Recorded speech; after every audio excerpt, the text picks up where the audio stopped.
Mine just broke, man. I don't know what's wrong with them. Hey, can you guys hear me?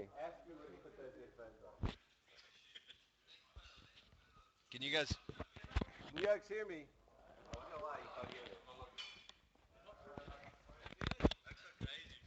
It's broken. Okay, I'm gonna assume everybody can hear you guys. Be quiet. Yeah. Okay, I can hear myself a little bit. What's that? Okay, cool. All right, morning everyone. Sorry for all these obnoxious morons. Let's get going. All right. Last night's session in the States was strong to say the least. After the downdraft that we saw only a week ago in U.S. equity markets, we saw the strongest day in over a year on the S&P 500 and on the Nasdaq, which is quite impressive. Up 2% on the S&P, up 2.5% on the Nasdaq. Absolutely just power across the board. Apple obviously leading the way after strong earnings after the bell the day before, but pretty much everything went. You're seeing big follow through this morning and pretty much everywhere, obviously in Asia, in most all sectors, and things like Tencent and that obviously following on the back of some of the tech stocks in the States. And I think one of the big reasons for such a strong rally yesterday was a big rumor out yesterday that the ECB was going to come in and uh, either do some significant, some new bond buying, but the big whisper was that they were going to come in and start buying corporate bonds, which obviously would get things going. I think is beyond what the market was probably expecting. So that in itself, I think got the shorts probably really scared and nervous, probably squeezed everyone out yesterday, and and maybe got some guys coming back into the market. So yeah, like we said, big rally out of Europe, obviously big follow through out of the States. Here you can see Asia this morning. Some significant follow through there for the most part. Most markets up over 1%. You know, pretty much firing on all cylinders. We did see that we did have Shanghai that faded back toward the end of the day, but everything else looked really good. We had Billiton's that also came out with a production report. Looked really solid there. So we saw Billy's, Fortescue, Rio, all of those stocks trading really well in Australia, as well as you know, seeing stocks up nicely and on the Hang Seng and on the Nikkei. Right. If we look at corporate action out, or sorry, I'll skip chart of interest here. Chart of interest showing 10-year Treasury yield falling and just falling hard. You can see in is earlier in the year showing that 100% of economists think that the yields will rise over the next 6 months. They got that horribly wrong, and I think that's really where the big downdraft came in the you know, the last week is simply because the guys could see the end of quantitative easing in the States. All the data had been really good, and so every single person was short of U.S. Treasuries. And what happened was, is obviously Europe kind of started to implode, and the rest of the world also started to implode in terms of the market data, and yields started falling everywhere else, and that actually ended up just dragging yields down in the States. And so, because of that, I think it triggered some really big you know, risk measures when we saw some moves of up to 35% in the yields. You know, on the day in treasuries, we saw yields falling by as much as 35%, which is just spectacular. When you get those kind of moves, and anything can happen. So I think that's kind of part of why we saw what we saw last week. All right. Looking into corporate action, we have Bright, which is out this morning. Headline earnings per share came in at 259 versus expectations of 262. Full year numbers to be around 625, up 22%. NAV they said was up 8.8% to 34.75. So maybe a touch soft there. I'm actually not 100% sure. I don't know enough about it. Billiton's operational review this morning. Obviously, we just spoke about that a second ago. Iron ore. Really big beat on production numbers. Petroleum also nice beat there, and coking coal and met coal also nice beat. The only real miss there was out of copper, but that was more than made up for, I think, by the rest of the out of the rest of the sectors. So I think all in all, very good number out of the states, or sorry, out of Billiton. If we look at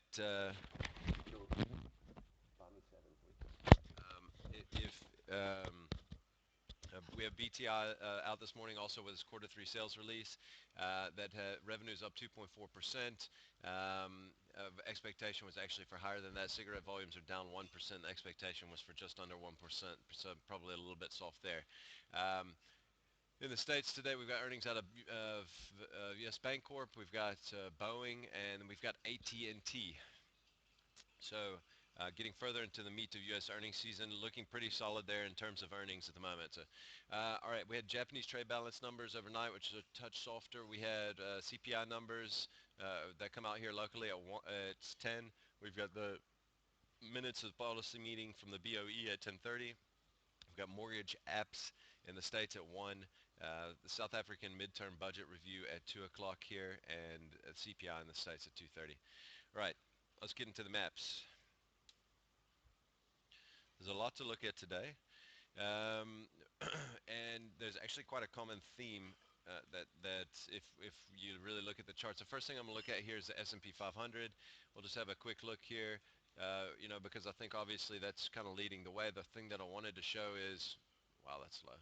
Okay, so if you look at from the peak to trough here of this move, we and I mean it happened in such a short period of time, but we're already back up to 61.8% fib retracement levels, which is really usually the top end of that kind of, especially when you see moves like this. So in my opinion, I think it's going to be hard for the U.S. to really stretch its legs much more, just in the next few sessions at least. I think at the very least we're going to have to consolidate, but I think that this move may be full in the States. Now if you look at the Aussie, we haven't done that same sort of retracement, and we won't even go from the all-time highs, but we'll just go from that same sort of recent move. We're not even at 50% retracement levels as of this morning, so I think we still potentially have a little bit more room to go. I think maybe we at least kind of pop up here to the 200-day, which is maybe a few hundred points higher than that. We might be able to get up there early this morning.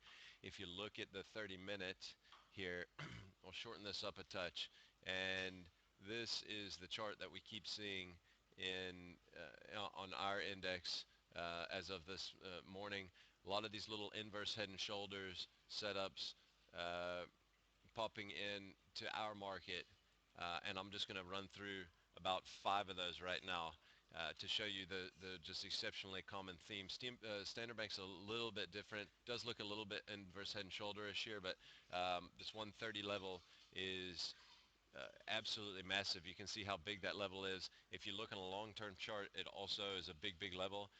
Anytime you got short-term and long-term levels lining up like that, it just only further shows you how big that level is. So just keep that in mind. Watch it closely. If we get above 130 and can hold above for a little bit, I think we can take off.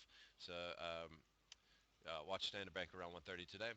Naspers, if you look at Naspers, also a beautiful little inverse head and shoulders here, which we broke out from yesterday into the afternoon session. This actually has a monster target on Naspers. I think let's just have a quick look here. This target's going to be, okay, let's take it from, call it 1235 all the way from 1141. So yeah, we're looking for about 95 bucks upside out of Naspers from 1135, which obviously put our target up to, what does that work out to, 1320, or sorry, 1330 in fact. So a hell of a long ways of upside in terms of that target on that setup, and that's a beautiful setup in Naspers. Another inverse head and shoulder that we can look at that broke out there yesterday was Cecil, which didn't draw a line for me. You can see there right around 565, 564, 565, somewhere in that level. I'd probably peg the level, yeah, maybe 564. We broke out yesterday and traded really strong in the States. It also carried on, obviously, most everything traded well into the afternoon in the States, but I think this thing potentially also has a big target here. We're looking from 535, breakout of 564, Could be as much as 30 bucks upside in Sassel. And you know, from a pullback perspective, you know, that only takes us up to 600, which isn't actually that you know, it's not a significantly higher price. Um, if you look at uh, um, if you look at Old Mutual, um, the same sort of pattern setting up here. We can see inverse head and shoulder set up again, breaking out. I mean, like I said, it's incredible to see. I mean, obviously these stocks are moving when the market's moving 1,000 points, everything's kind of moving. When the market's falling 1,000 points, they're moving. So you know, this is the same sort of thing. You know, we're all kind of moving in line with the market, and that's why we see the same pattern in the market and the same pattern in all the stocks. But the bottom line is there's some very bullish setups here and some stocks, you know, that were within the last 20 days as high as 35.50. You know, these things are down at 31.50. It's set up here um, to take us to about 33.50 in Old Mutual. So a little bit of meat left on that bone. The last one I'm going to show is Steinhoff, which Steinhoff massive level here at 53.50. You can see a little bit of an inverse head and shoulder as well. Much higher target, but big level at 53.50. Provided we can hold above that level, I think there's also more meat on the bone there in Steinhoff. And that's it for today, guys. Good luck out there.